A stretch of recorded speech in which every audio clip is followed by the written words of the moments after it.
क्या आप जानते हैं आयुर्वेद में एक ऐसी औषध है जो हर ऋतु में अलग तरह से काम करती है। इसे आयुर्वेद में ऋतु हरितकी कहा गया है। हरितकी को हम सामान्य भाषा में हरड़ नाम से जानते हैं। वर्षा ऋतु में हरड़ को सेंधा नमक के साथ खाने के लिए कहा गया है। वर्षा ऋतु में जनरली वात का प्रकोप होता है, तो ऐसी अवस्था में खट्टी और नमकीन चीजें खाने के लिए कहा गया है। शरद ऋतु में हरड़ को शर्करा अर्थात मिश्री के साथ खाने के लिए कहा गया है। शरद ऋतु में जनरली पित्त बढ़ा हुआ होता है, तो पित्त को कम करने के लिए शर्करा मदद करती है। इसलिए शरद ऋतु में हरड़ को शर्करा के साथ खाना चाहिए। हेमंत ऋतु में कफ बढ़ना शुरू होता है, तो कफ को कम करने के लिए सौंठ अच्छी होती है। इसलिए हेमंत ऋतु में हरितके के साथ सौंठ खाने के लिए कहा गया है।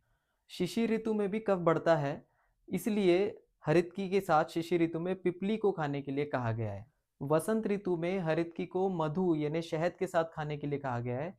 शहद बहुत अच्छा कफ नाशक है और इस ऋतु में कफ सबसे ज्यादा बढ़ा हुआ होता है। और लास्टली ग्रीष्म ऋतु में वात धीरे धीरे बढ़ना शुरू होता है, तो उसको कम करने के लिए गुड़ जैसे पदार्थ की जरूरत होती है।